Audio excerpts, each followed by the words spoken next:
ইন্নাল্লাহা আশতারা মিনাল মুমিনিনা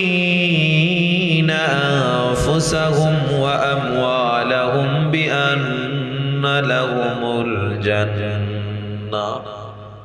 আল্লাহ মুমিনের জান এবং মাল ক্রয় করবেন, বিনিময় দিবেন জান্নাত। আপনাদের এই বাজারে যদি কেউ কেনাকাটা করতে যায়, ওই বাজারে যাওয়ার পর কেনাকাটার জন্য বান্দার ডাল চাল আলু পেঁয়াজ কেনার পর দোকানদারকে বিনিময় টাকা দেয়। হে মুসলমান, আপনি সেখানে ক্রেতা আর দোকানদার হলো বিক্রেতা। আল্লাহ এখানে ক্রেতা, আমরা হলাম বিক্রেতা। আল্লাহ আমাদের জান এবং মাল কিনবেন। আল্লাহকে আমি টাকা দিব না তোমাকে, আমি এমন দামি জিনিস দিব, সবচেয়ে ছোট উপহারটাও হবে দুনিয়ার চেয়ে 10 গুণ বড়। কেমন জান্নাত আমি আল্লাহ তোমায় দিব? ওই জান্নাতের একটা ইট হবে স্বর্ণের, আর একটা ইট হবে রূপার। জান্নাতে আমি আল্লাহ গাছ বানাবো, ওই গাছের মধ্যে আমি আল্লাহ এমন ফল দিব, একটা ফলের মধ্যে আমি আল্লাহ 70 রকমের মজা রেখে দিব। একটা ফলের মধ্যে শুধু 70 রকমের মজা না, আমি আল্লাহ এর পাশাপাশি আরো 70 রকমের গ্রাম দিয়ে দিব। যেই বান্দা একবার মুখে নিবে, ওই বান্দার কোনোদিন আর তৃষ্ণা লাগবে না। আমি আল্লাহ এমন জান্নাত দিব, তাজরি মে তাহতিহাল আনহার। আমি আল্লাহ এমন জান্নাত দিব, যেই জান্নাতের তলদেশ থেকে মধুর নহর, দুধের নহর প্রবাহিত হবে। আল্লাহু আকবার বলেন, আল্লাহু আকবার। এবার আপনার দোকানে যত ক্রেতা, এই বাজারে যত ক্রেতা যায়, সব ক্রেতার কোয়ালিটি সমান না। কেউ পচা মাছ কিনে, কেউ বড় মাছ ছাড়া কিনে না। কেউ সয়াবিন তেল দিয়েও খানা খায়, কেউ বলে আমি সরিষার তেল ছাড়া খানা খাই না। আর এক দল বলে আমি সরিষার তেল তো দূরের কথা, অলিভ অয়েল ছাড়া খানা খাই না। কোয়ালিটিতে পার্থক্য হয়, ক্রেতার ভিন্নতায়। মন্ত্রী লেভেলের কেউ যদি কেনাকাটা করতে যায়, তার কেনাকাটার ওই মালের, ওই সামানের, ওই প্রোডাক্টের কোয়ালিটি আরো বেশি ভালো। যেখানে ক্রেতা হলেন আমার আল্লাহ, আল্লাহ দিয়ে আমাদের জান কিনবেন। আমাকে জবাব দানো বিশ্বনাথের মুসলমান, আল্লাহ যে জান কিনবেন, আমাদের পচা মাছ মার্কা 2 নাম্বার ওয়ালা জান আমার আল্লাহ নিবেন নাকি? রব্বি আল্লাহ লা ইলাহা গায়রুহু ওয়া নবিহি মুহাম্মদ মুস্তাফাহু দীনিয়াল ইসলাম দীনু মাওকাহু আরজুকু ফুরানান আফওয়ান ইনদাহু মুক্তাদায়া নবিয়্যুন ওয়া সাহবুহু রুজুমান লিল হিদায়া ফি জামাহু। तकबीर में कलमा में नमाजों में अदा में,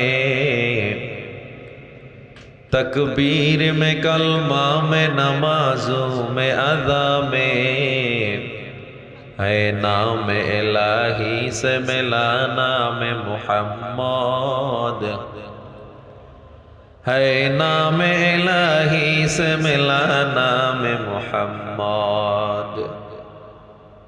আল্লাহ পাকের দরবারে অসংখ্য অগণিত শুকর আদায় করছি, যিনি আমাদেরকে দুনিয়ার সমস্ত ঝামেলা থেকে হেফাজত করে দ্বীনের এই মহতি জলসায় আমাদেরকে আল্লাহ কবুল করেছেন। আল্লাহর দরবারে সকলে একবার শুকর আদায় করি, আলহামদুলিল্লাহ। আপনাদের শুকর আদায়ের আওয়াজে মনে হইতেছে আজকের মাহফিল পেয়ে আপনারা খুশি হন নাই। খুশি না বেজার? এই ময়দানে চাইলেই কেউ আসতে পারেন না। আল্লাহর খাস রহমত লাগে, যাদের উপরে আল্লাহর খাস রহমত বর্ষিত হয়েছে, তারাই এমন দামি মজলিসে আসতে পেরেছে। পয়গম্বর আরবি সাল্লাল্লাহু আলাইহি ওয়াসাল্লাম বলেন হাদিসে কুদসিতে যে নাযালাত আলাইহিমুস সাকিনা, আল্লাহ এমন দ্বীনি মজলিসে সরাসরি নূর রহমত নাজিল করতে থাকে। এই যে সবাই সুবহানাল্লাহ কোন নাই? আরো জোরে হয় নাই তো? আরো জোরে, আরো একবার। প্রত্যেকটা সুবহানাল্লাহর বিনিময়ে আল্লাহ তাআলা আপনার জন্য জান্নাতে একটা ফলের গাছ বানায় দিয়েছেন। মান ক্বালা সুবহানাল্লাহ কুতিবাত লাহু 20 হাসানাত। কেউ যদি একবার সুবহানাল্লাহ বলে আল্লাহ তার আমলনামায় 20টা নেকি লিখে দেন। মুসনাদে আহমদের এক বর্ণনায় আসছে কুতিবাত লাহু 1000 হাসানাত, 1000 নেকি লিখে দেন। নেকির পরিমাণটা কত বেশি এই তাসবিহ বলে তামলা উমা বাইনাস সামাওয়াতি ওয়াল আরদ, এত পরিমাণে নেকি যে আসমান জমিনের ফাঁকা জায়গা সওয়াবে পরিপূর্ণ হয়ে যায়। শুকর নেমত নেমত আফজু কুনাদ, শুকর নেমত নেমত আফজু কুনাদ, কুফর নেমত আজকা ফাতবীরু কুনাদ। الحمد لمن قدر خيرا وخبالا، الحمد لمن قدر خيرا وخبالا، والشكر لمن صور حسنا وجمالا، والشكر لمن صور حسنا وجمالا، فرد صمد عن صفة الخلق بريئون، فرد صمد عن صفة الخلق بريئون، رب أزلي والخلق الخلق كمالا، رب أزلي والخلق الخلق كمالا। ছোট্ট ছোট্ট আমলের এত দাম, এত দাম। আপনাদের মাঝে আমি ছোট্ট একটা আয়াত তেলাওয়াত করেছি, আয়াতের আলোকে কিছুক্ষণ কথা বলবো। প্রত্যেকটা কথা আমাকে আল্লাহ আপনাকে আমল করার তৌফিক দান করেন। আল্লাহ তাআলা বলেন ইন্নাল্লাহা আশতারা মিনাল মুমিনিনা আনফুসাহুম, ইন্নাল্লাহা আশতারা মিনাল মুমিনিনা আনফুসাহুম ওয়া আমওয়ালাহুম বিআন্না লাহুমুল জান্নাহ। আল্লাহ মুমিনের জান এবং মাল ক্রয় করবেন, বিনিময় দিবেন জান্নাত। আপনাদের এই বাজারে যদি কেউ কেনাকাটা করতে যায়, ওই বাজারে যাওয়ার পর কেনাকাটার জন্য বান্দার ডাল চাল আলু পেঁয়াজ কেনার পর দোকানদারকে বিনিময় টাকা দেয়। হে মুসলমান, আপনি সেখানে ক্রেতা আর দোকানদার হলো বিক্রেতা। আল্লাহ এখানে ক্রেতা, আমরা হলাম বিক্রেতা। আল্লাহ আমাদের জান এবং মাল কিনবেন। আল্লাহকে আমি টাকা দিব না তোমাকে, আমি এমন দামি জিনিস দিব, সবচেয়ে ছোট উপহারটাও হবে দুনিয়ার চেয়ে 10 গুণ বড়। কেমন জান্নাত আমি আল্লাহ তোমায় দিব। ওই জান্নাতের একটা ইট হবে স্বর্ণের, আর একটা ইট হবে রূপার। জান্নাতে আমি আল্লাহ গাছ বানাবো, ওই গাছের মধ্যে আমি আল্লাহ এমন ফল দিব, একটা ফলের মধ্যে আমি আল্লাহ 70 রকমের মজা রেখে দিব। একটা ফলের মধ্যে শুধু 70 রকমের মজা না, না, আমি আল্লাহ এর পাশাপাশি আরো 70 রকমের ঘ্রাণ দিয়ে দিব। যেই বান্দা একবার মুখে নিবে, ওই বান্দার কোনোদিন আর তৃষ্ণা লাগবে না। আমি আল্লাহ এমন জান্নাত দিব তাজরি মে তাহতিহাল আনহার। আমি আল্লাহ এমন জান্নাত দিব যেই জান্নাতের তলদেশ থেকে মধুর নহর, দুধের নহর প্রবাহিত হবে। আল্লাহু আকবার বলেন, আল্লাহু আকবার। এবার আপনার দোকানে যত ক্রেতা, এই বাজারে যত ক্রেতা যায়, সব ক্রেতার কোয়ালিটি সমান না। কেউ পচা মাছ কিনে, কেউ বড় মাছ ছাড়া কিনে না, কেউ সয়াবিন তেল দিয়েও খানা খায়, কেউ বলে আমি সরিষার তেল ছাড়া খানা খাই না, আর এক দল বলে আমি সরিষার তেল তো দূরের কথা, অলিভ অয়েল ছাড়া খানা খাই না। কোয়ালিটিতে পার্থক্য হয়, ক্রেতার ভিন্নতায়। মন্ত্রী লেভেলের কেউ যদি কেনাকাটা করতে যায়, তার কেনাকাটার ওই মালের, ওই সামানের, ওই প্রোডাক্টের কোয়ালিটি আরো বেশি ভালো। যেখানে ক্রেতা হলেন আমার আল্লাহ, আল্লাহ দিয়ে আমাদের জান কিনবেন। আমাকে জবাব দানো বিশ্বনাথের মুসলমান, আল্লাহ যে জান কিনবেন, আমাদের পচা মাছ মার্কা 2 নাম্বার ওয়ালা জান আমার আল্লাহ নিবেন নাকি? আমার আল্লাহ কেমন ক্রেতা? আমার আল্লাহর ক্রেতা কোয়ালিটিটা খুব হাই কোয়ালিটি। আমার আল্লাহ যে জান কিনবেন কেমন জান? রাইসুল মুফাসসিরিন আল্লামা ইবনে আব্বাস রাদিয়াল্লাহু তাআলা দুইটা গুণাগুণ বর্ণনা করেছেন। আজ এটার উপরই আলোচনা হবে। আমাদের জান শুদ্ধ করব এবং আল্লাহর কাছে বিক্রি করব, তা এই আত্মাটা শুদ্ধ করার জন্য কি কি গুণ লাগবে, এই গুণগুলো আজকে আলোচনা করে আমলের নিয়ত করে তওবা করে বাড়ি যাব ইনশাআল্লাহ। আল্লামা ইবনে আব্বাস রাদিয়াল্লাহু তাআলা দুইটা গুণ বর্ণনা করেছেন। সবাই আঙুল উঠে বলেন কয়টা গুণ? হাত উঠান। আমার আত্মশুদ্ধির জন্য কয়টা গুণ? হাত নামান। 2 নম্বরের দুইটা গুণের মধ্যে আমার 1 নম্বর গুণ ইবাদতে কুল্লিয়া মা খুলুসিয়া। 1 নম্বর হলো সব ধরনের ইবাদত ইখলাসের সাথে এবং শিরিক মুক্ত, লৌকিকতা মুক্ত। ইবাদত শুধু বলেন নাই, যেই ইবাদতের মধ্যে কোনো লৌকিকতা নাই, মানুষ দেখানো নাই এবং শিরিক নাই, এই সব ইবাদত লাগবে এই জানের মাধ্যমে। জানি ইবাদত সব লাগবে। ইবাদতের মধ্যে 1 নম্বরে হলো নামাজ। নামাজ এমন এক ইবাদত, আমরা যত ইবাদত করি সব ইবাদতের মূল প্ল্যাটফর্ম খনি হলো নামাজ। এই খনিজ যদি নামাজ ঠিক না থাকে আপনার কোন ইবাদত ঠিক নেই। আত্মা শুদ্ধির জন্য 1 নম্বর শর্ত আপনার ইবাদতের মধ্যে 1 নম্বরে নামাজ। কেমন নামাজ? আল্লাহ তাআলা বলেন قد أفلح المؤمنون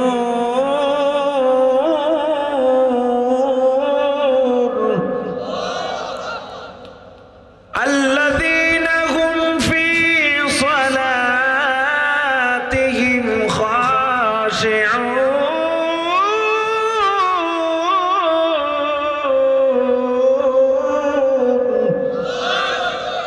আল্লাহ বলে মুমিনরা সফল। কোন মুমিনরা সফল? যার নামাজে আছে খুশু এবং খুজু।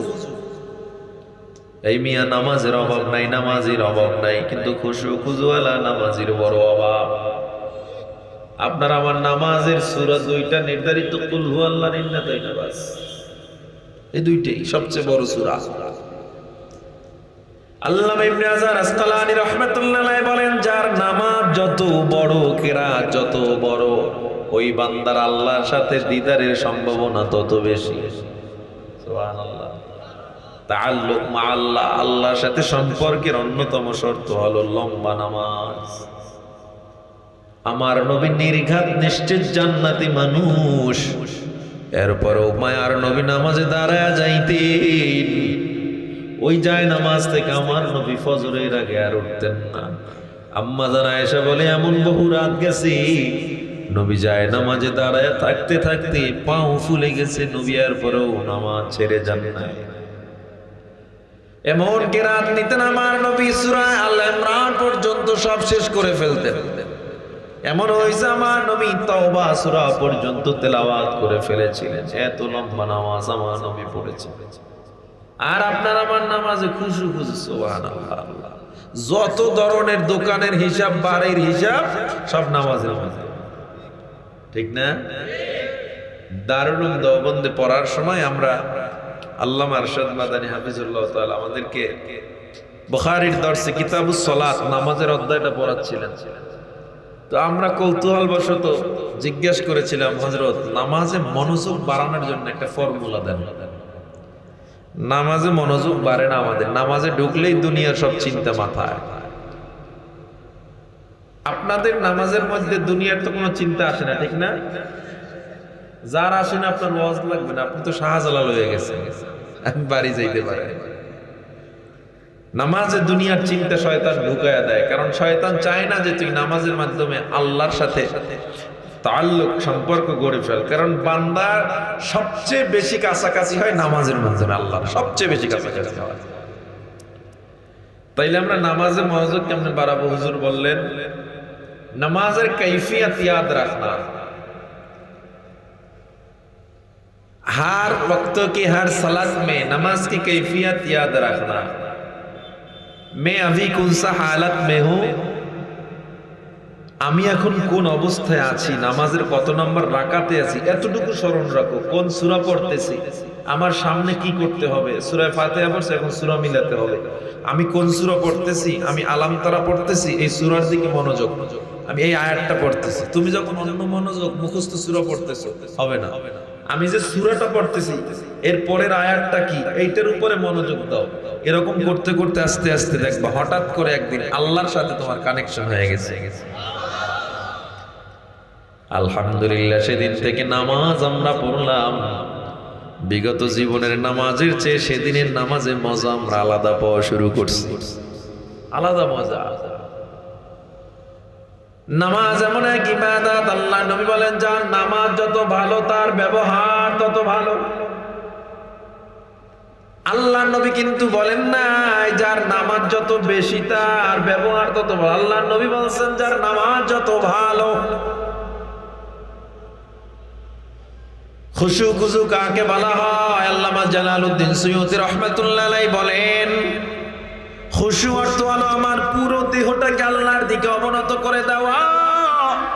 খুশু অর্থ হলো আমার অন্তরকে আল্লাহর দিকে একেবারে মনোযোগী, অর্থাৎ দিল মন পুরা আমার দেহ সবকিছু আল্লাহর দিকে ঝুঁকাইয়া দিয়া দুনিয়ার চিন্তা মাথা থেকে ফালাইয়া একনিষ্ঠভাবে আল্লাহর সামনে সিজদা দেওয়ার জন্য দাঁড়ায়া যায়।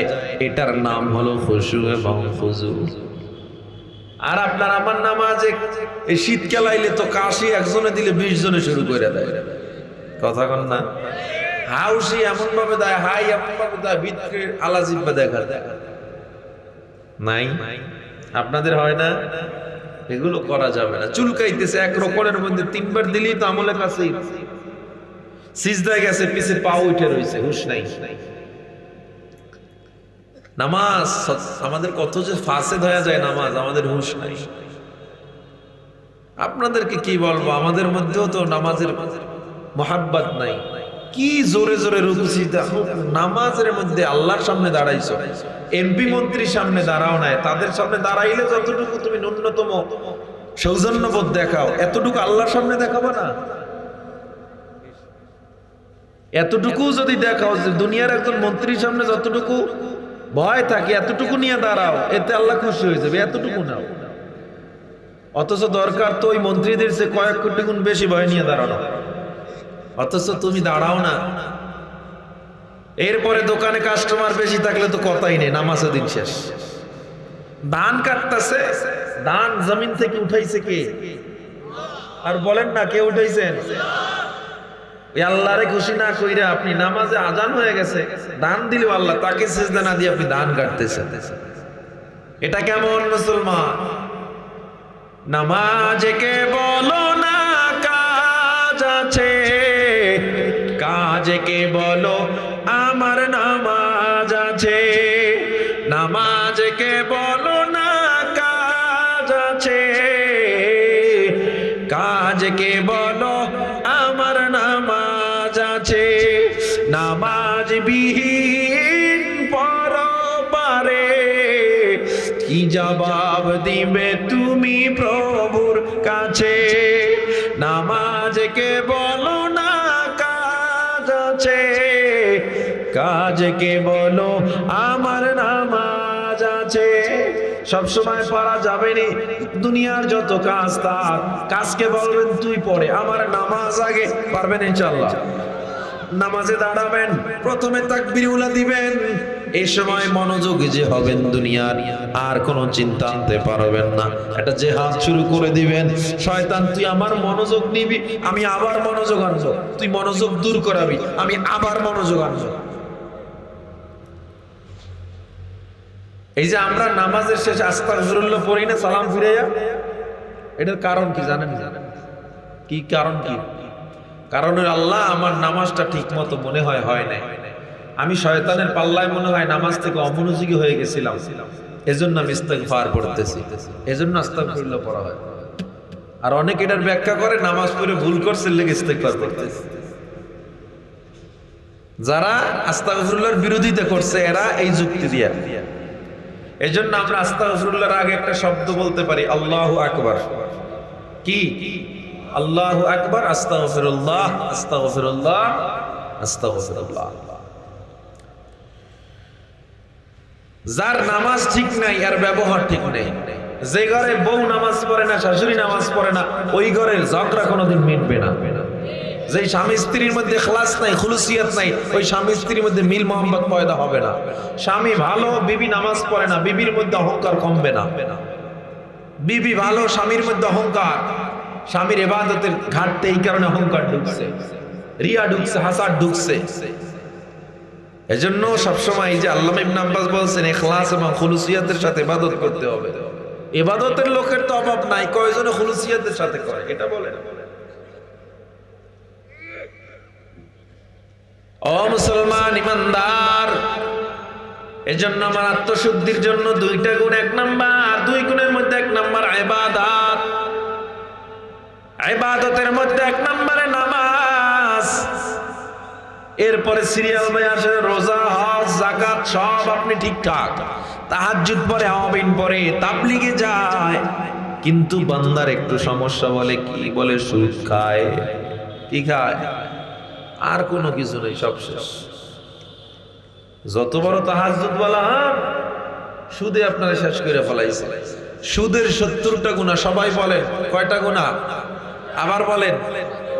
সবচেয়ে ছোট্ট গুনাহ মায়ের সাথে জিনা করার গুনাহ। নাউজুবিল্লাহ বলবেন না? তাহলে বাকি 69টারও কত ভয়ঙ্কর। আচ্ছা হুজুর, আমি সুদও খাই না, নামাজ, রোজা, হজ, যাকাত সব ঠিকঠাক আছে একেবারে, সুদও খাই না, ঘুষও খাই না, একটু সমস্যা আছে। কি কয়? বাবির লগে খালি দেখা দেয়। কার লগে? আপনাদের এই বিশ্বনাথে এমন লোক নাই? নাই? যারা বাবির লগে দেখা দেয় এমন মানুষ নাই? আসেনি? অথচ পর্দা কার হুকুম? নামাজ যে আল্লাহ হুকুম করেছেন, পর্দাও তো তারই হুকুম, আপনি তার কথা মানতেছেন না।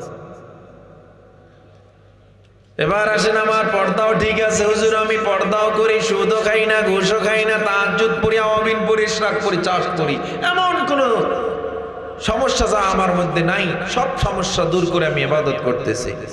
খুঁজে দেখলাম আর একজনের জমির আইল কেটে নিজের মধ্যে ঢুকাইয়া রাখছে। লাভ আছে? এই ইবাদত আর লাভ আছে? এজন্য আল্লাহ তাআলা বলেন, ইয়া আইয়ুহাল্লাযীনা আমানু দুখুলু ফিস-সিলমি কাফা। হে মুমিন, তোমরা পরিপূর্ণ ইসলামে ঢুকো। অর্ধেক ঢুকলে হবে না।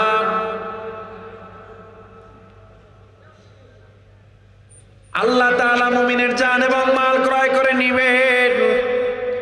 এই জানটা যদি তোমার, প্রোডাক্টটা যদি স্বচ্ছ না হয়, জানি ইবাদত গুলো যদি ভালো না হয়, আল্লাহ জান আল্লাহ কিনবেন না। জানি ইবাদতের মধ্যে আর একটার নাম হলো মা বাবার খেদমত। নামাজ, রোজা, হজ, যাকাত, পর্দা সব ঠিক আছে, মায়ের সাথে সম্পর্ক নাই, বাবার সাথে সম্পর্ক নাই, আমার আল্লাহ তোমার এই ইবাদত কোনদিন কবুল করবে না। সহিহ বুখারীর হাদিস। জুরাইজ রাহমাতুল্লাহ আলাইহি এক আল্লাহর বান্দা ছিলেন। জুরাইজ এমন এক আল্লাহর গোলাম, ওলিয়ে কামেল, ইবাদত করতো সারা রাত, যায় নামাজের মুসাল্লা থেকে বান্দা উঠতো না। মা একদিন দরজায় রাত্রে নক করে বলে, জুরাইজ দরজা খোলো, তোমার সাথে আমার কথা আছে। জুরাইজ নামাজের সিজদায় ছিল, টেনশনে পড়ে গেল, সল্লি ওয়া উম্মি, আমি মায়ের কথার জবাব দিব নাকি আমি আমার আল্লাহ সামনে দাঁড়ায়া থাকবো, নামাজ ছাড়বো নাকি মায়ের জবাব দিব। চিন্তা করতে করতে জুরাইজ মায়ের কোনো ডাকের জবাব দেয় নাই। দ্বিতীয় দিন আবার মা আসলো অন্য টাইমে, কিন্তু জুরাইজ তো সারা রাত নামাজ পড়ে। আবার মা দরজায় নক করে বলল, জুরাইজ দরজা খোল। জুরাইজ কোনো জবাব দেয় না। আবার জুরাইজ নামাজে, সল্লি ওয়া উম্মি, আমি মায়ের জবাব দিব নাকি আমি আল্লাহর ডাকের জবাব দিব। জুরাইজ আজকেও কোনো জবাব দিল না। তৃতীয় দিন আবার মা আসলো, আবারও জুরাইজ নামাজের মধ্যে। মায়ের আজকে মনটা খারাপ হয়ে গেল, মায়ের মুখ থেকে বদদুয়া বের হয়ে গেল। মা ডেকে বলে, তুই আমার মুখ দেখতে চাও না, আল্লাহ যেন তোকে বেশ্যার মুখ দেখায়। বাইর হয়ে গেছে মুখ থেকে। আল্লাহর নবী বলে, আল্লাহ এবং মা বাবার মাঝখানে কোনো পর্দা নাই, যা বলে আল্লাহ কবুল করে ফেলে, সরাসরি আরশে চলে যায়। মায়ে যখন দোয়া করে চলে যায় আরশ পরে, সাথে সাথে কবুল হয়ে ফল দেখিতে পাও। মায়ের দোয়া লও হে মুমিন, মায়ের দোয়া লও, মায়ের দোয়া লও হে মুমিন, মায়ের দোয়া লও। বিপদে পড়বে না তুমি যখন যেথায় যাও, বিপদে পড়বে না তুমি যখন যেথায় যাও। মায়ের দোয়া লও হে মুমিন, মায়ের দোয়া লও, মায়ের দোয়া লও হে মুমিন, মায়ের দোয়া লও। মায়ের বদদুয়া কাজে লেগে গেল। হঠাৎ করে এলাকায় একটা সন্তান জন্ম হইল, বাবার পরিচয় নেই। এলাকার মানুষ মেয়েকে জিজ্ঞাসা করে, ও মহিলা, ও মেয়ে, সন্তানের বাবাকে তোমার বিয়া তো হয় নাই? ওই মহিলা ডেকে বলে, সন্তানের বাবার নাম হলো জুরাইস। নাউজুবিল্লাহ। যে এলাকার মানুষ জুরাইসকে এত ভালোবাসতো, জুরাইসকে ছাড়া তারা কিচ্ছু বুঝতো না। নিজের ঘরের পাকা পেঁপেটা, পাকা ফলটা সবার আগে জুরাইজের ঘরে যায়। জুরাইজকে এত মহাব্বত করে, আজ মানুষগুলো জুরাইজের ঘরে গিয়া পাথর মারা শুরু করছে। জুরাইজ যখন বাইরে বেরিয়ে আসছে, জুরাইজের গায়ে আঘাত। জুরাইজ চোখের পানি ছেড়ে কান্না করে আর বলে, ভাই কি আমার অপরাধ, কেন তোমরা মারো? এলাকার লোক ডেকে বলে, জুরাইজ, তোমাকে আমরা ভালো মনে করেছিলাম, তোমার মতো এইরকম দুশ্চরিত্র লম্পট, তুমি একজন হারামি বাচ্চা জন্ম দিয়েছো, এটা আমাদের বিশ্বাস হয় না। ঘাপটি মেরে আড়ালে, মুখোশের আড়ালে তুমি এমন করেছো, যাও যাও, এলাকায় তোমার আর থাকা হবে না, এলাকা থেকে বেরিয়ে যাও। জুরাইজ চোখের পানি ছেড়ে কান্দে, আমার কথা কে বিশ্বাস করবে? তবে ওই এলাকার মানুষদেরকে বলে, আমি চলে যাব, আমার একটা আবদার, যেই বাচ্চাটাকে আমার বলে দাবি করা হয়, ওই বাচ্চাটাকে একটু তার মা সহ আমার সামনে নিয়ে আসা যাবে কি? সবাই বলল হ্যাঁ। ওই বাচ্চাকে মা সহ জুরাইজের সামনে যখন আনা হইল, জুরাইজ বাচ্চার দিকে তাকায় বলে, ও আল্লাহর গোলাম, তুইও আল্লাহর গোলাম, আমিও ওই আল্লাহর গোলাম। তুই যে আল্লাহর ইশারায় চলো, আমিও জুরাইজ সেই আল্লাহর ইশারায় আল্লাহকে সিজদা দিয়া চলি। তুই একটু কি সাক্ষী দিবি আমি অপরাধী নাকি অপরাধ আমার নাই? আল্লাহর গোলাম যদি হও, একটু সাক্ষী দিতে পারো নাকি? 2 দিনের দুধের বাচ্চা, 2 দিনের দুধের বাচ্চা শাহাদাত আঙ্গুল আসমানে থেকে উঠাইয়া দেয় আর ডেকে বলে, ওই আল্লাহর কসম, যে আল্লাহর হাতে আমার জান, আমার প্রাণ, আনা বনু ফুলানার রাই, আমি ওই আল্লাহর গোলাম, ওই আল্লাহর শপথ করে বলি, জুরাইজ আমার বাবা না, আমার বাবা হলো একজন রাখাল। জোরে কোন আল্লাহু আকবার। ছোট্ট একটা বাচ্চা কথা বলছেন। ও মুসলমানের দ্বারা কি প্রমাণ হয়? হাদিসে বলা হয়, মায়ের দোয়াও আল্লাহ ফালায়া দেন নাই। জুরাইজ আল্লাহর গোলাম, জুরাইজকেও আমার আল্লাহ বেইজ্জতি করে নাই। তবে এখান থেকে প্রমাণ হয়, নামাজে থাকো আর যাই থাকো, মায়ের দোয়ার পাওয়ার সবচেয়ে বেশি।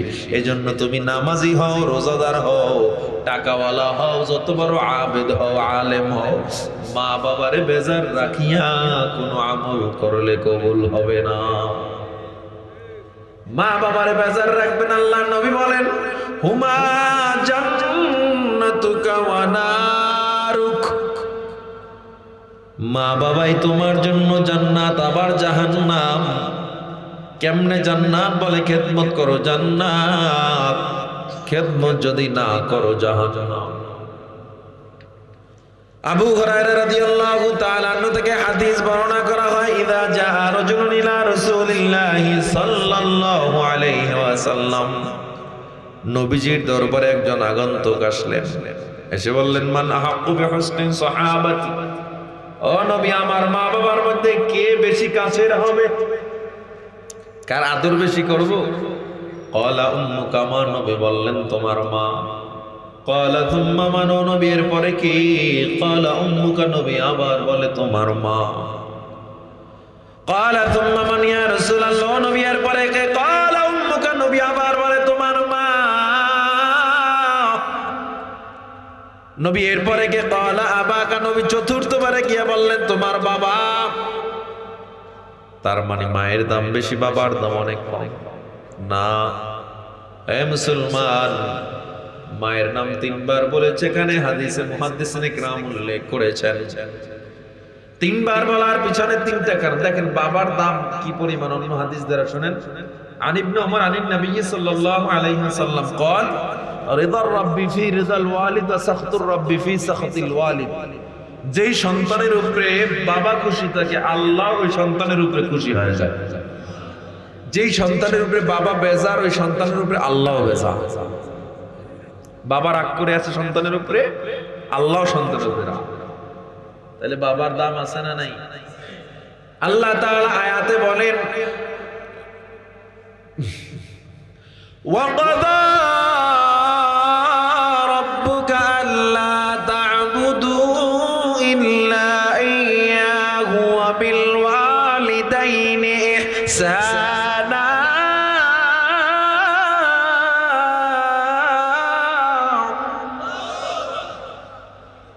ইম্মা ইয়াবলুগান্না ইনদাকাল কিবারা আহাদুহুমা আও কিলাহুমা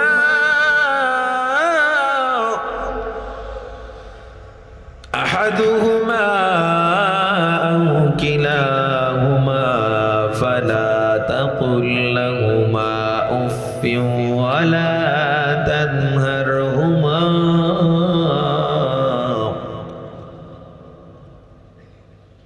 وقل لهما قولا كريما।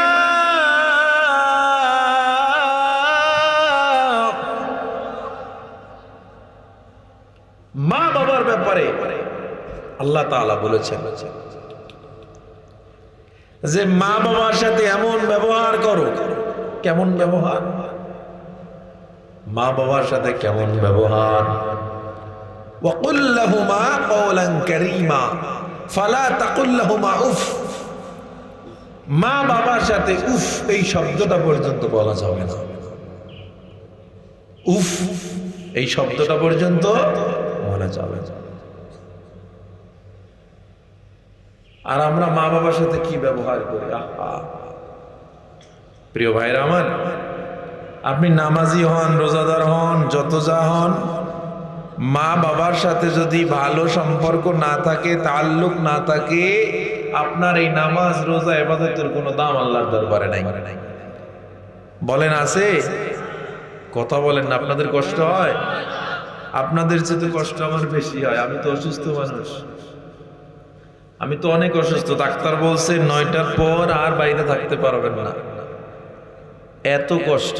আমি এই মাহফিলে না আসার জন্য লোকমান ভাইরে কত যে অনুরোধ করছি যে ভাই অন্যান্য বক্তা আছে একটু চালাইয়া দেন, আমার কষ্টটা দিয়েন না। আমার বাহুবল একটা মাহফিল ছিল, সেটাও আমি যাব না। বাহুবলের মাহফিলও আমি যাইতে পারি না, শারীরিকভাবে এত অসুস্থ। এখন এখানে বরুণার পিসা হুজুর মুরব্বীদের একটা ব্যাপার আছে না নাই? আমরা ওই বিছনায় থাকলেও মুরব্বীদের কথা পালাইতে পারি না। লোকমান ভাই মোহাব্বতের মানুষ, অনেক কষ্ট করে আসছে, যে কারণে বাহুবলের ওই মাহফিলও আমি যাইতে পারি নাই। ওনাদের অসুস্থতার কারণে এতটা শারীরিকভাবে আমি ডাউন। আমরা তো সারা বছর প্রোগ্রাম করি, দেশে বিদেশে দৌড়াতে দৌড়াতে যান শেষ। মাঝে মধ্যে যে রেস্ট নিব, রেস্টের সুযোগটাও পাই না। এই যে এখন এই টাইমটুকু আপনাদের সামনে বসে কথা বলতেছি, আমার কলিজা মনে হয় বের হয়ে যাইতেছে। তো আপনারা একটু জবাব টবাব যদি দেন দুই চারটা কথার, তাইলে হয়তো একটুখানি কথা বলতে পারবো, ঠিক না? আমার খুব ইচ্ছা ছিল, কারণ একটা মাহফিলে যাইতে পারলে তাদেরও ভালো হয়, না যাইতে পারলে তাদের ক্ষতি হয়, ঠিক না? যে কারণে কোনো মাহফিল কখনো মিস করি না কষ্ট হলেও। তো আজকে আমার শারীরিক অবস্থা এত ডাউন যে আমি কোনোটাই যাইতে পারবো না, এমনই। এর মধ্যে আমার ধরেন একজন উড়ে এলো এসে লোকমান ভাই, এরকম অবস্থা যে এখানে অনেক বক্তাই আসে নাই, অনেক সমস্যা। আপনি যদি না আসেন এর অনেক ক্ষতির মধ্যে পড়ে যাবে। হুজুরের নাকি শারীরিকভাবে হুজুর অনেক অসুস্থ, আরো অসুস্থ হয়ে যাবে। যাই হোক, আসছি। আসলে মাহফিল হলো ইরাদা, ওয়াদার জিনিস না।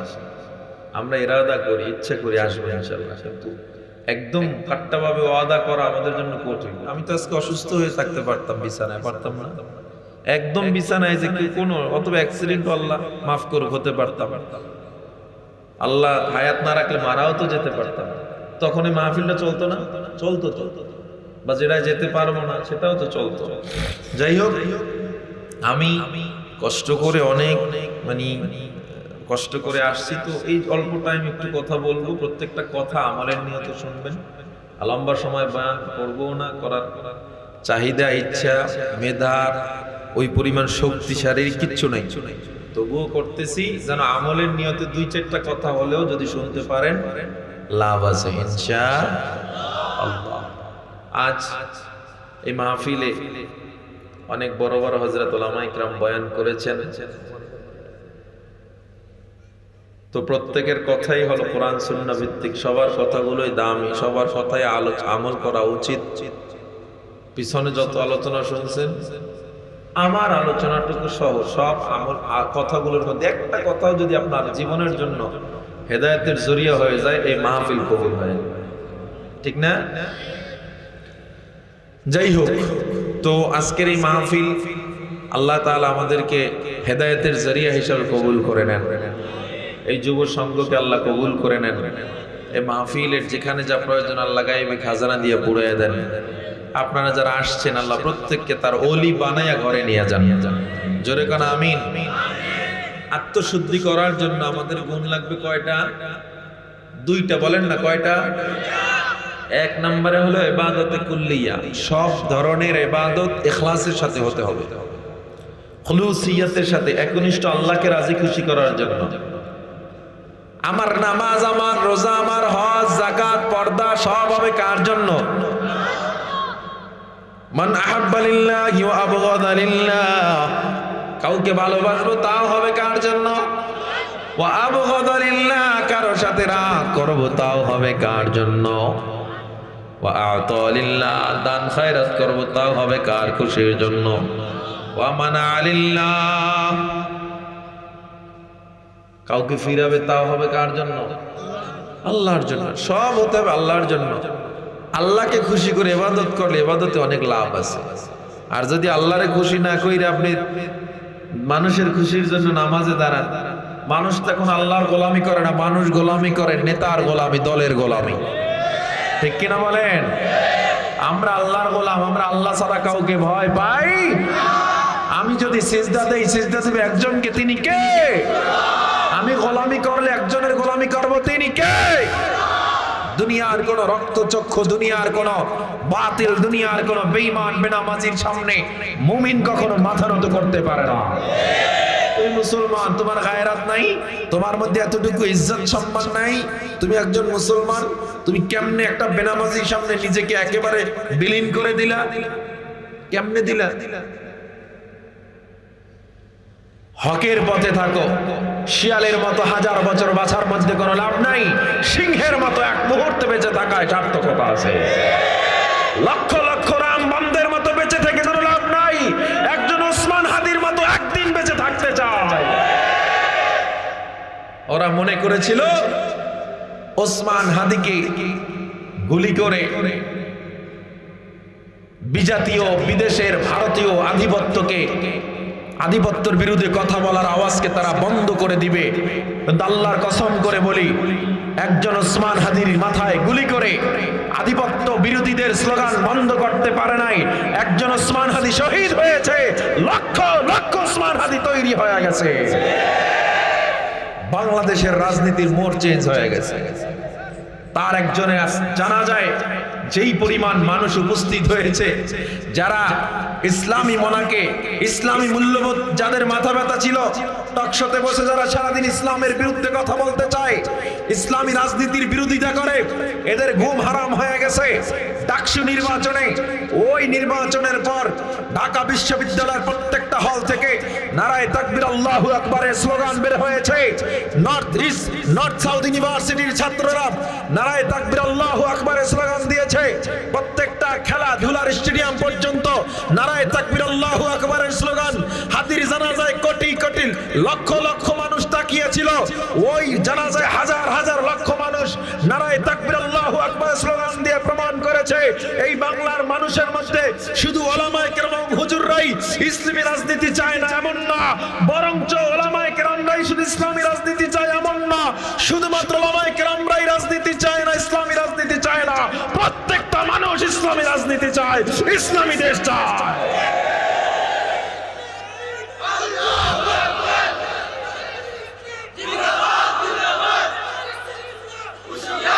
প্রত্যেকটা মানুষ ইসলাম চায়। 92% মুসলমান আজ এই মুহূর্তে বাংলার প্রত্যেকটা থানায়, প্রত্যেকটা জেলায়, প্রত্যেকটা গ্রামে ওয়াজ মাহফিল হচ্ছে। প্রত্যেকটা মাহফিলে ওলামায়ে কেরাম যাচ্ছে, সাধারণ আপামর জনতা উপস্থিত হচ্ছে। এর দ্বারা প্রমাণ হয়ে যায় বাংলার মানুষের অন্তরে ইসলাম গেঁথে আছে। এই মানুষের অন্তর থেকে ইসলামকে মাইনাস করে বাংলার ইতিহাস রচনা হবে না। 1757 সালে ব্রিটিশ বেনিয়ারা গোটা উপমহাদেশ ভারত দখল করেছিল। 190 বছর তারা গোটা মহাভারতকে শাসন করেছে। শাসনের নামে জুলুম, রাজনীতি, অন্যায়, দুর্নীতি, মানুষের উপরে জুলুমের স্টিম রোলার তারা চালু করেছিল। আপনারা জানেন সেই জুলুম স্টিম রোলার থেকে কারা মুক্তি দিয়েছিল? ওলামায়ে দেওবন্দের সেই রক্তক্ষয়ী জিহাদের মাধ্যমে, কোরবানির মাধ্যমে মহাভারত সেদিন স্বাধীন হয়েছিল। 1947 সালে গোটা উপমহাদেশ ভারত ব্রিটিশ বেনিয়াদের থেকে, শাসন থেকে, শোষণ থেকে মুক্ত করেছিল কারা? এই টুপিওয়ালারা। আর টুপিওয়ালাদের দেখলে এক দলের মেজাজ গরম হয়ে যায়, মাথা গরম হয়ে যায়। এদের দেখলে আর সহ্য করতে পারে না। টকশোতে বয়া বয়া কোনো কাজ নাই, এরপরও দেখবেন এই টকশোতে যারা বইছে একটার মাথায় চুল নাই, সব স্টেডিয়াম হয়ে রয়েছে। আর এরা বলে বুদ্ধিজীবী। এটা বুদ্ধিজীবী নামের বুদ্ধি প্রতিবন্ধী এগুলো। এরা শুধু মাদ্রাসা শিক্ষা নিয়ে কথা বলে। মাদ্রাসা শিক্ষা দিয়ে কোনো লাভ নাই। মাদ্রাসার শিক্ষার্থী দ্বারা দেশের কোনো উপকার হয় না। এরা নাকি দেশের সম্পদ না, অ্যাসেট না। পত্রিকার পাতা খুললেই দেখবো বাংলাদেশের যারা গর্ব, অ্যাসেট, বাংলাদেশ ক্রিকেট দল বিদেশ থেকে ডিম লইয়াছে। বিশ্বকাপ তো দূরের কথা, একটা চায়ের কাপও আনতে পারে নাই। এদের পিছনে কোটি কোটি ডলার ঢালা হয়, বাড়ি গাড়ি করে দেওয়া হয়। আজ পর্যন্ত দেশের কোনো উপকার তারা করতে পারে নাই। দেশের জন্য আজ পর্যন্ত একটা ট্রফিও আনতে পারে না। এগুলোর তো কোনো মূল্য নাই, তবু আনতে পারে নাই। আর যারা মাদ্রাসার ছাত্ররা রয়েছে, প্রত্যেকটা ছাত্র প্রত্যেক বছর কোরআনের হাফেজরা শত শত রাষ্ট্রকে পরাজিত করে বিশ্ব কোরআন প্রতিযোগিতায় চ্যাম্পিয়ন হয়ে দেশে ফিরেছে। বললে আমরা বলতে পারি বহু কিছু, টেকনোলজি, সফটওয়্যার ইঞ্জিনিয়ার, এমন কোনো কিছু নাই আমরা জানি না। আল্লাহ আমাদের যে কোরআন দিয়েছেন, মাদ্রাসা আমরা যে কোরআন পড়ি, এই কোরআনে কসমোলজি বিদ্যা, অ্যাস্ট্রোলজি, বায়োলজি, জিওলজি, ফিজিক্স, পদার্থ বিজ্ঞান, ওই মহাকাশের কথা, ওই রাষ্ট্রনীতির কথা, পরিবার নীতি, সামাজিকতা, অর্থনীতি, এমন কোন বিশ্বের সমস্যা নাই যার সমাধান কোরআনে দেওয়া হয় নাই। আমরা সেগুলো পড়ি আর আপনারা বলেন আমরা কিছু বুঝি না। আমরা কিছু বুঝি না, বরঞ্চ বিজ্ঞান যা আবিষ্কার করেছে 150-200 বছর আগে, কোরআনটা আবিষ্কার করে রাখছে ১৫০০ বছর আগে। সুবহানাল্লাহ বলবেন না? বিজ্ঞান বলে চাঁদের নিজের কোনো আলো নাই, সূর্যের থেকে আলো সংগ্রহ করে গোটা পৃথিবীকে আলোকিত করছে। চাঁদের কিন্তু নিজের কোনো আলো নাই, এর সূর্যের থেকে আলো ধার নাই, এরপরে কি করে? বিশ্ব আলোকিত করে। এই বিজ্ঞানটাও ২০০ বছর আগে বিজ্ঞান আবিষ্কার করছে।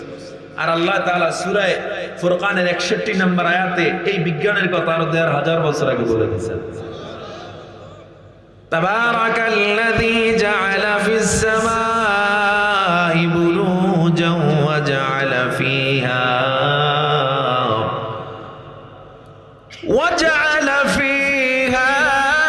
সিরাজান ওয়া কমারান মুনীরা।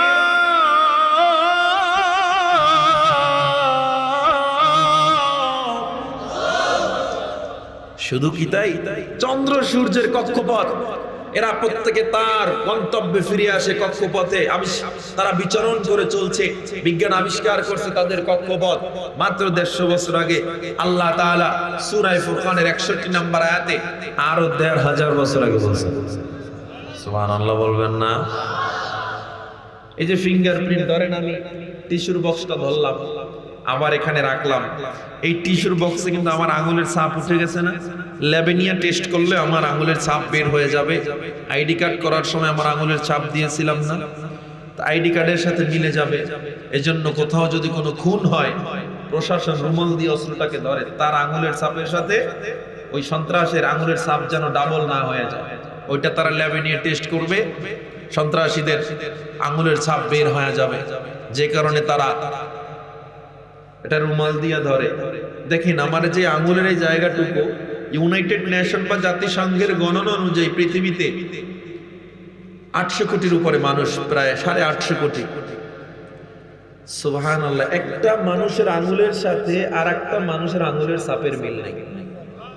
দেখেন তাহলে এই এক একটা, আমাদের এটা তো একটা ফুলের মতো না, গোল ঘোরানো, একটা ফুল মানে আর একটা ফুলের সাথে মিল নেই। তার মানে ৮০০ কোটি ব্যবধান একটুক জায়গায় রেখেছে। কোনোটা আল্লাহ কোনোটা মিলছে, তাহলে একটা জায়গায় আল্লাহ ৮০০ কোটি ব্যবধান তৈরি করেছেন, একটা জায়গায়, একটুক জায়গায়। সুবহানাল্লাহ। বিজ্ঞান আবিষ্কার করছে ৮৮ বছর আগে এই ফিঙ্গারপ্রিন্টের কথা। আল্লাহ সুবহানাহু ওয়া তাআলা সূরা কিয়ামত ৩ ও ৪ নম্বর আয়াতে ১৫০০ বছর আগে বলেছেন। সুবহানাল্লাহ বলবেন না? চিকিৎসা বিজ্ঞান দেখেন, বলে তোমরা যদি হার্টকে ভালো রাখতে চাও ডান কাত হয়ে ঘুমাও। আমার মায়ার নবী ১৫০০ বছর আগে বলে ডান কাত হয়ে শোয়া সুন্নাত। চিকিৎসা বিজ্ঞান বলে লিভারকে ভালো রাখতে চাও মদ পান কইরো না। ইসলাম ১৫০০ বছর আগে বলে মদ পান হারাম। চিকিৎসা বিজ্ঞান বলে তোমরা পাকস্থলী ভালো রাখতে চাও শুকরের গোশত খাইও না, শুয়োরের গোশত খাইও না। ইসলাম ১৫০০ বছর আগে বলে শুয়োরের গোশত হারাম। তাহলে বিজ্ঞান আগে না কোরআন আগে? বিজ্ঞান কিন্তু সাংঘর্ষিক না, বিজ্ঞান বরঞ্চ আমাদের কোরআনের একটা তাফসিরের মাধ্যম। আমরা ব্ল্যাক হোল নিয়ে যত গবেষণা করেছি, ফালা উকসিমু বিমা ওয়াকিআন নুজুম, আল্লাহ একটা গর্তের কসম খেয়েছেন যেখানে তারকাগুলো পতিত হয়। আল্লাহ কোনো ছোট্ট জিনিসের কসম খান না। কেমন বড় জিনিসের কসম খেয়েছেন? ওই গর্তটা কত বড়? বলে এই পৃথিবীর চেয়ে 14 লক্ষ গুণ বড় সূর্য। এইরকম 14 লক্ষ পৃথিবী সূর্যের পেটে ঢুকে যাবে। আবার আসমানে একটা তারকা আছে ব্যাটেল জিউস নামে তারা, ওটার পেটে প্রায় 33 কোটি সূর্য ঢুকে যাবে। এইরকম কয়েক হাজার কোটি বিলিয়ন কোটি তারকা একটা গ্যালাক্সির মধ্যে থাকে, গ্রহের মধ্যে এত কোটি গ্রহ একটা গ্যালাক্সির মধ্যে থাকে। এরকম কোটি বিলিয়ন কোটি গ্যালাক্সি আল্লাহ বানায় রাখছেন, আর এগুলো খেয়ে ফেলে ওই গর্তটায়। তো চিন্তা করেন গর্তটা কত বড়। এই ব্ল্যাক হোলের কথা বিজ্ঞান আবিষ্কার করছে 180 বছর আগে। আল্লাহ তাআলা আলহামদুলিল্লাহ আরো ১৫০০ বছর আগে, ১৫০০ বছর আগে এই ব্ল্যাক হোলের কথা সূরা ওয়াকিয়া এখানে আল্লাহ বলে দিয়েছেন, ফালা উকসিমু বিমা ওয়াকিআন। শুধু কি তাই? এরকম বলতে গেলে সারা রাত শেষ হয়ে যাবে বাজার। শুধু এতটুকু বলি, যারা ইসলামের বিরোধিতা করে সে ইসলামের হুজুরদের বিরোধিতা করে না, সে সরাসরি কোরআনের বিরোধিতা করে। আপনি কেন মুসলমান হয়ে এটা কেন করবেন? আপনি তো মুসলিম, আপনি তো বিপ্লবের জাতি ভাই। আপনার সম্মান, আপনার বিপ্লব, আপনার চেতনা, আপনার ইতিহাস দেখে বেঈমানরা ভয় পায়। মুসলমান এত বড় বীরের জাত, আর আপনি চলেন আরেকজনের গোলামি কইরা, আপনি চলেন আরেকজনের ছায়ায়। মানুষ বড় দামি, আল্লাহর কাছে অনেক দামি। যদি মানুষের গোলামি করেন, আল্লাহ তখন ওই মানুষের দাম আর রাখেন না। সুতরাং বলতেছিলাম, গোলামি চলবে একজনের, তিনি কে? সিজদা দিবে একজনকে, তিনি কে? আমি যদি আপনাদেরকে ওই সায়েন্স নিয়ে, কোরআন নিয়ে আলোচনা করি, রাত পার হয়ে যাবে। শুধু এতটুকুই বলি, মাদ্রাসাওয়ালারা, ওলামায়ে কেরামরা আপনাদের শত্রু না। এই দেশে দুর্নীতি বন্ধ ওই দিন হবে যেদিন চেয়ারে আল্লাহর নবীর উত্তরসূরিরা নেতৃত্ব দিবে। এই বাংলায় দুর্নীতি বন্ধ হবে না, এই বাংলার লুটতরাজি অন্যায় বন্ধ হবে না, বাংলার দেশের টাকা বিদেশ পাচার বন্ধ হবে না, এই দেশের প্রত্যেকটা মানুষের হক নষ্ট করা বন্ধ হবে না, এই বাংলার মানুষে রডের বদলে ব্রিজের পাশ যাওয়া বন্ধ হবে না, রাস্তার টাকা টেন্ডারবাজি বন্ধ হবে না। বন্ধ হবে কোন দিন?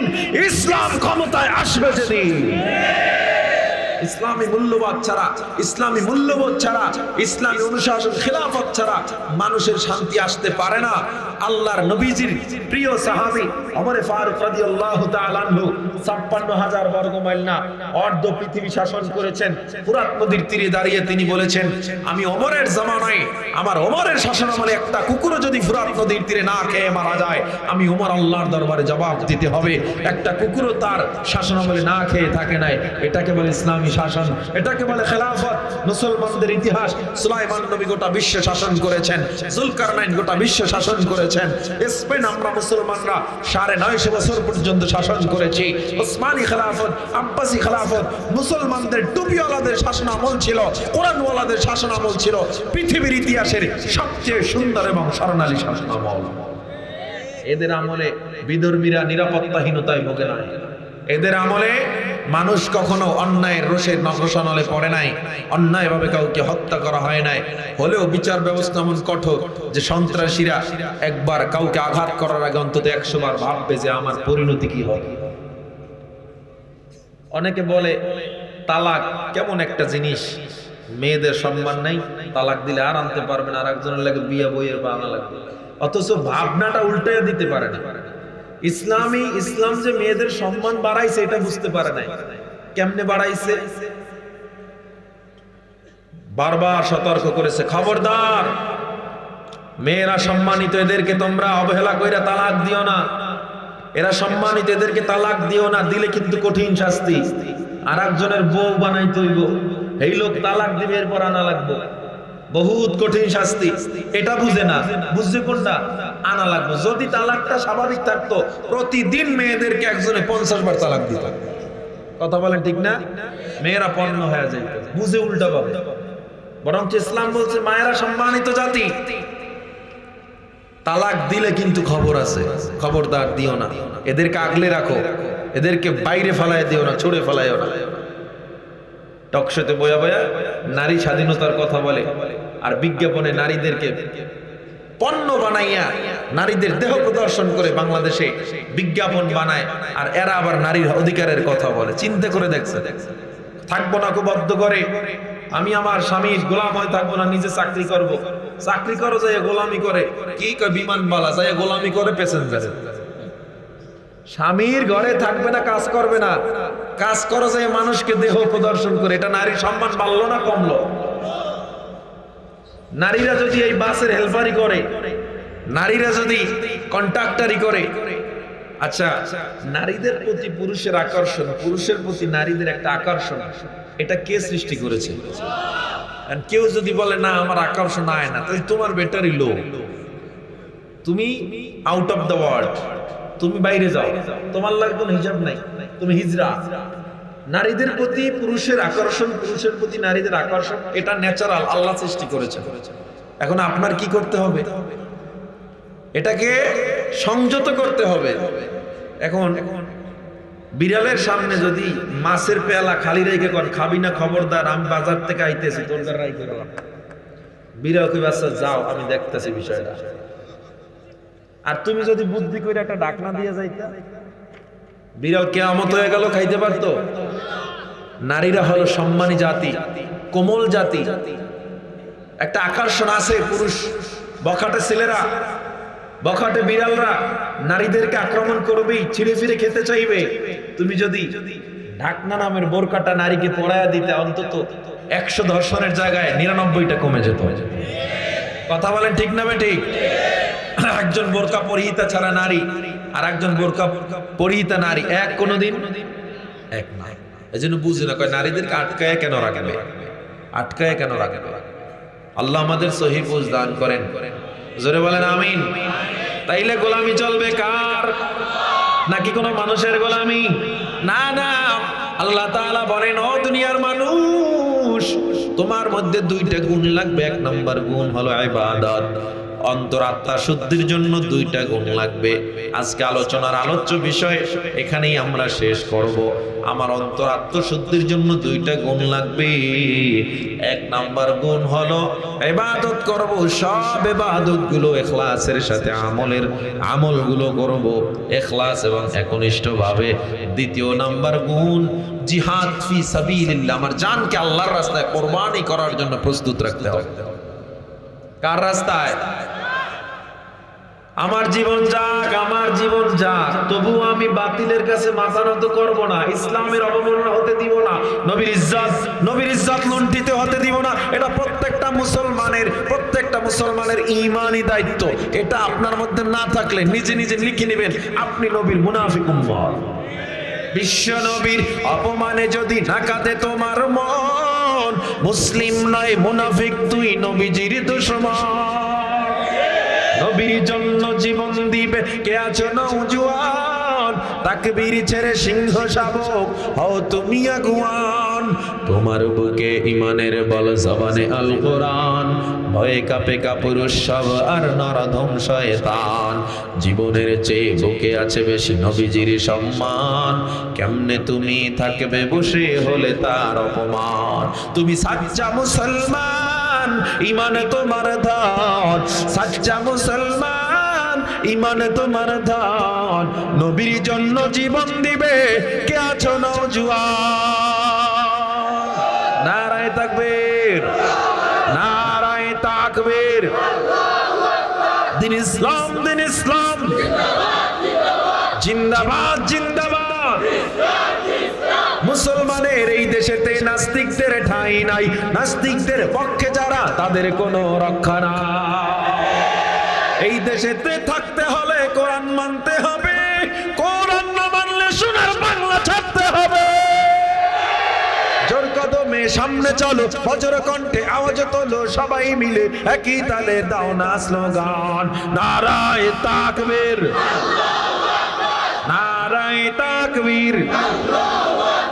দিন ইসলাম, দিন ইসলাম, জিন্দাবাদ জিন্দাবাদ। ইসলামেরই জন্য দেশের হয়েছে জন্ম, ইসলামের বিরুদ্ধে গেলে দেশ হবে ভিন্ন। ইসলামের বিরুদ্ধে যারা নিয়েছে অবস্থান, এই বাংলা ঠাই হবে না, যাও হিন্দুস্তান। জোর কদমে সামনে চলো, বজ্র কণ্ঠে আওয়াজ তোলো, সবাই মিলে একই তালে দাও না স্লোগান, নারায়ে তাকবীর, নারায়ে তাকবীর।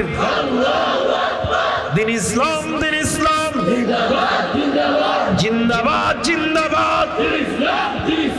কাফের কাফের, কাদিয়ানি কাফের, নবীর পরে নবী নয়, সংসদে আইন চাই। কাফের কাফের, নবীর পরে নবী নয়। ও মুসলমান ইমানদার, আমরা মুসলমান পেটের জন্য আন্দোলন করি না, ক্ষুধার জন্য আন্দোলন করি না। এই বাংলার জমিনে হিন্দুরা থাকবে, গির্জা ইবাদত করবে, মুসলমান বাধা দিবে না। বিধর্মীদেরকে মুসলমান বাধা দেয় না। খ্রিস্টানরা থাকবে, বাধা দিবে না। ইহুদিরা থাকবে, ইবাদত করবে, বাধা দিবে না। তবে নবী বিদ্বেষী, আল্লাহকে নিয়ে যারা কটূক্তি করবে, তাওহীদ নিয়ে যারা কটূক্তি করবে, আমার ইসলামী মূল্যবোধের উপরে যারা আঘাত করবে, ওই নাস্তিক, ওই মুরতাদ, ওই তাগুতের জায়গা বাংলার জমিনে হবে না। ও মুসলমান ইমানদার, তুমি মুসলমান দাবি করো, অথচ তোমার জান রাস্তায় কোরবানি দিতে পারো না, ভয় পাও, আল্লাহ কয় তোর ওই জান আমি কিনবো না, জান্নাতের বিনিময়ে জান কিনবো। 1 নাম্বার শর্ত ইবাদত থাকতে হবে খুলুসিয়াতের সাথে। 2 নাম্বার শর্ত তোর সব জান এবং মাল আল্লাহর রাস্তায় কোরবানি করতে হবে।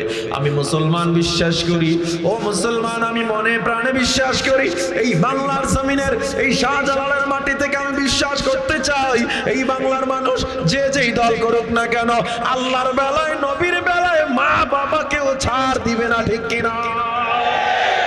সবাই সবাই সবার মনের মধ্যে এতটুকু মহব্বত আছে তো ইনশাআল্লাহ?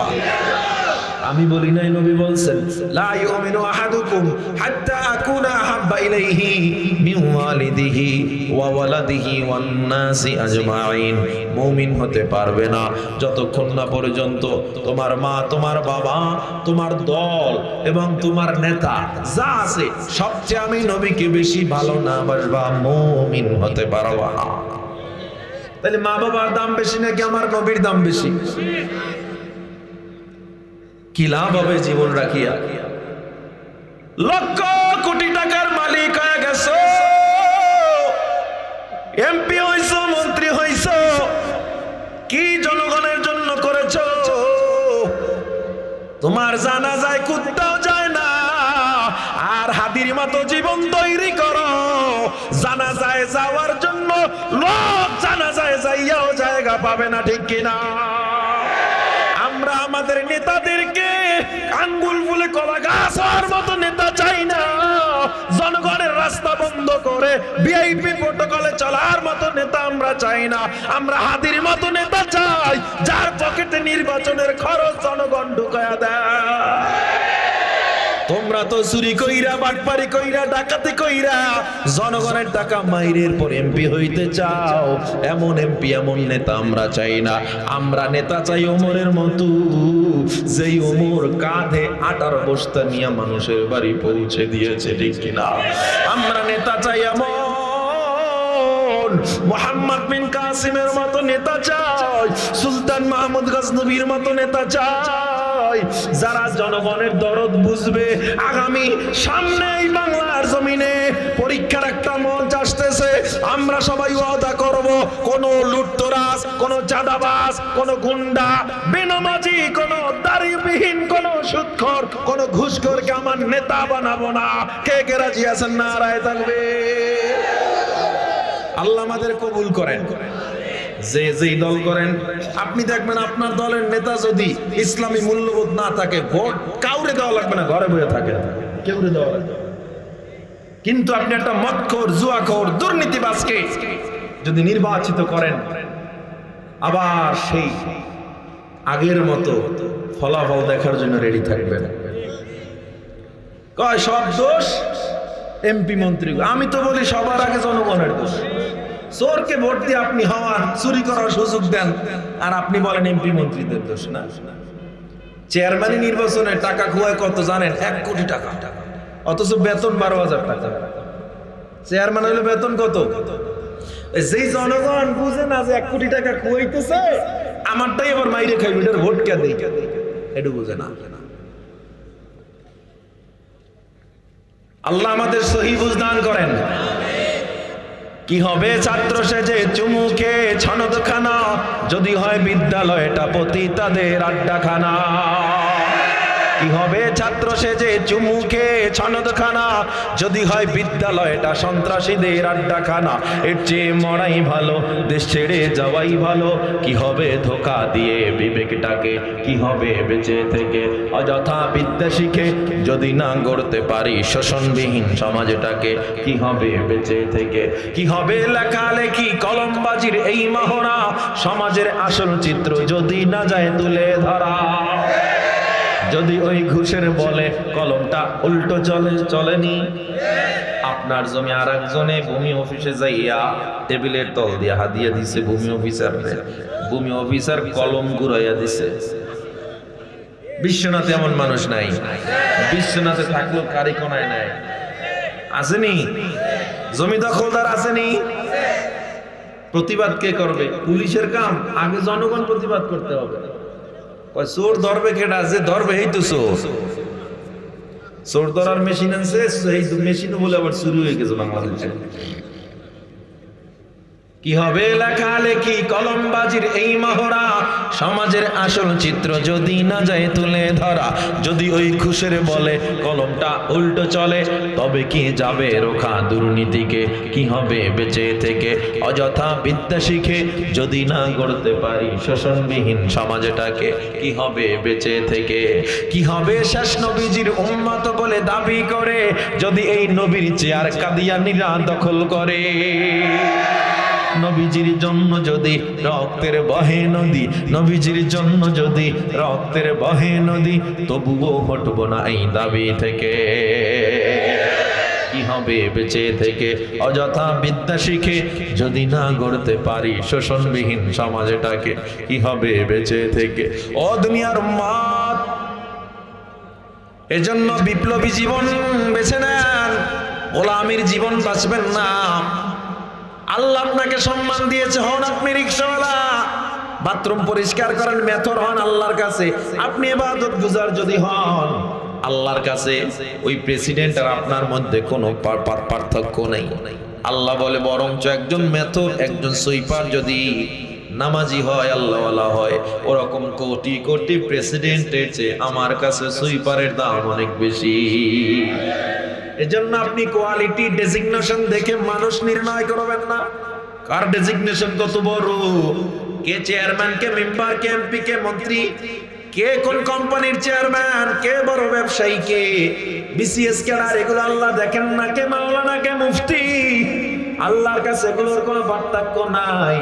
আল্লাহর কাছে পার্থক্য কে আমলওয়ালা আর কে বেআমলওয়ালা, কে নামাজ পড়ে আর কে পড়ে না, ইখলাসের সাথে কে ইবাদত করে আর করে না, কার মধ্যে ইসলামী মূল্যবোধ আছে, কারা আমার রাস্তায় জীবন দিতে চায়।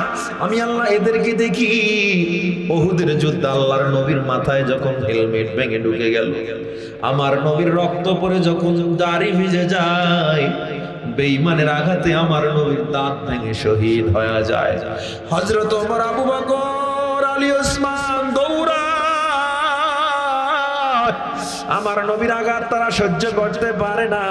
আল্লাহ নবীর কিনারায় গিয়া মায়ার নবীকে আটকাইয়া চারপাশে কোনো আঘাত আসতে দেয় না। নবীর মাথার লোহার কড়াটা হযরত ওমর দাঁত দিয়ে টান দিল, ওমরের দুইটা কাঁচা দাঁত ভেঙে জমিনে পড়ে গেল। আল্লাহর নবী চোখ মেলে কয়, ওমর তোমার কি কষ্ট হয় না? ওমর কয়, মায়ার নবী আমার কষ্ট কেন হবে? আমি যদি আজ জানতাম আল্লাহ আমাকে 100 জীবন দিয়েছে আর 100 জীবন শহীদ করে হলেও আপনার গায়ে কেউ আঘাত দিবে না, আমি ওমর 100 জীবন আপনার রাস্তায় শহীদ করে দিতাম। আমি আমার আল্লাহর জন্য জীবন উৎসর্গ করে রেখেছি। আল্লাহ নবী বলে, ওমর, আলী, আবু বকর, ওসমান তাড়াতাড়ি উহুদের ময়দানের মধ্যে যাও, আমার সাহাবায়ে কিরাম মার খায়, ওদেরকে তাড়াতাড়ি হেফাজত করো। কেউ যায় না নবী, আপনার একা ফেলে যাব না। আল্লাহ নবী কসম করে বলে, যাও যাও। আমি কসম করে বললাম, বাধ্য হয়ে সবাই চলে গেল। বেঈমানরা নবীকে একা পেয়ে আমার নবীর গায়ে তীর মারা শুরু করছে। তলহা রাদিয়াল্লাহু তাআলা লাফ দিয়া গিয়া নবীর সামনে দাঁড়ায়া যায়। যেদিক থেকে তীর আসে সেদিকেই তলহা তার বুকটারে ঘুরায় দেয়। ওই দিন তলহার গায়ে একটা দুইটা না, তলহার গায়ে 70টা তীর বর্ষার আঘাত লেগেছে। আমার নবীকে ওই তীরের আঘাত অবস্থায় কাঁধে কইরা পাহাড়ের উঁচুতে চলে যায়। আমার নবী গিয়া যখন তলহাকে তার রানের উপরে শোয়া, আমার নবী ডেকে বলে, তলহা রে, কষ্ট কি হয় না? তুমি আমাকে একটা তীরের আঘাতে মানুষ দাঁড়াইতে পারে না, 70টা তীর বর্ষার আঘাত আমাকে আবার কাঁধে করে পাহাড়ের উঁচুতে কেমনে আসছো, কেন আসছো? তলহা কয়, নবী গো, আপনার গায়ে বেঈমান আঘাত করবে আর আমি তলহা সহ্য করবো, এটা হতে পারে না। আমার 70 তীর বর্ষার আঘাতের চেয়ে আমার বেশি শান্তি লাগতেছে। আপনাকে এমন জায়গায় এনেছি বেঈমানরা আপনাকে অতর্কিত হামলা করতে পারবে না। কথা বলতেছে, তলহার জান বের হয়ে যাচ্ছে। আমার নবী কয়, তলহা আমার নবীরে আমার তল্লা কয়, নবী আমার ভাগ্য কত ভালো, আপনার রানে আমার মাথা রেখে আমি দুনিয়া থেকে চলে যাইতেছি, আপনার দামি হাতটা আমার মাথায় বুলাইতেছে। আল্লাহর নবী ওখানে বৈশা ওয়াদা করে, তল্লা তুই জেনে রাখ, আমি কিয়ামতের ময়দানে তোকে ছাড়া জান্নাতের গেট দিয়া ঢুকবো না। মদিনায় বিভিন্ন সময় নবী হাউমাউ করে কান্না করে উঠতেন। সাহাবা একরাম প্রশ্ন করলেন, ইয়া রাসূলুল্লাহ, হঠাৎ করে হাউমাউ করে কেন কান্না করেন? আল্লাহর নবী বলে, আমি তলহার কথা মনে পড়লে আর কান্না না করে থাকতে পারি না। ও যুবক, তীরের সামনে তলহা দাঁড়ায় গেছে মায়া করে, তার জীবনটা আল্লাহর রাস্তায় কোরবানি করে দিয়েছে। আপনাকে আমাকে তো জিহাদের ময়দানে ডাকতেছে না, ডাকতেছে, কিন্তু অন্তরটাকে প্রস্তুত রাখেন। আল্লামা ইবনে হাজার আসকালানী রাহমাতুল্লাহ বলে, এতেই আল্লাহ জিহাদের সব দেওয়া শুরু করে দেন। শুধু প্রস্তুত, যে যখন ডাক আসবে আল্লাহর রাস্তায় জীবন দেওয়ার জন্য, সন্তান ইয়াতিম হোক, বিবি বিধবা হোক, মা বাবা সন্তান হারা হোক, আমি আমার জীবন আল্লাহর রাস্তায় দিয়ে দিব, আমার জীবন উৎসর্গ করে দিব, রক্ত লাগলে রক্ত দিব, জীবন লাগলে জীবন দিব, কাঁটাতার পেরিয়ে ফিলিস্তিনে যাওয়া লাগলে ফিলিস্তিনে যাব, তবু আমরা পৃথিবীর কোনো বাতিলের কাছে মাথা নত করব না। পারবেন ইনশাআল্লাহ? এই দুইটা গুণ, ইবাদত আর হলো জান কোরবান আল্লাহর রাস্তায়। ইবাদত হতে হবে খুলুসিয়াতের সাথে, ইখলাসের সাথে, লৌকিকতা মুক্ত। আমি মানুষকে দেখানোর জন্য কোনো ইবাদত হতে পারবে না, মানুষ আমাকে ভালো বলবে এই চিন্তা থাকা যাবে না। দ্বিতীয় নাম্বার গুণ, তোমার জানকে আল্লাহর রাস্তায় কোরবানি করার জন্য প্রস্তুত থাকতে হবে। আল্লাহ তাআলা বলেন, ইন্নাল্লাহা আশতারা মিনাল মুমিনিনা আনফুসাহুম ওয়া আমওয়ালাহুম বিআন্না লাহুমুল জান্নাহ। আমি ওই জান এবং ওই মাল জান্নাতের বিনিময়ে কিনে নিই। যার মধ্যে দুইটা গুণ থাকবে, ইবাদত, জিহাদ ফি সাবিলিল্লাহ, আল্লাহর রাস্তায় জান কোরবানি করার প্রস্তুত রাখতে হবে। এতটুকু রাখেন, জিহাদ যদি কোনোদিন হয় হলো, যে রাখ পর্যন্ত প্রস্তুত রাখতে হবে। অথবা নবীর বিরুদ্ধে বেঈমানরা কথা বলেছে, তাগুতরা কথা বলেছে, কোন বেঈমান আল্লাহর বিরুদ্ধে কথা বলেছে, আবুল বাউলদের মতো কোন বেঈমানরা নবীর বিরুদ্ধে আল্লাহর বিরুদ্ধে কথা বলতেছে, আমার তখন কাজ, আমার জীবন যায় যাক, আমার রাস্তায় নেমে প্রতিবাদ করতে হবে। এতটুকু প্রস্তুত রাখেন ইনশাআল্লাহ, এবং ভদ্রতার জীবন লালন করেন, উগ্রতার জীবন না। মুসলমান কিন্তু ভদ্র জাতি। মুসলমান গরম হয় কখন? মুসলমানের আল্লাহ এবং তার রাসূলের বিরুদ্ধাচরণ করা হয় যখন। ঠিক কিনা জোরে বলেন? আল্লাহ আমাদের কবুল করে নেন। প্রত্যেকটা কথা আমাকে সহ আপনাদের সবাইকে আমল করার তৌফিক দান করেন। আজকের মাহফিল আল্লাহ কবুল করে নেন। সবাই বলেন আমিন।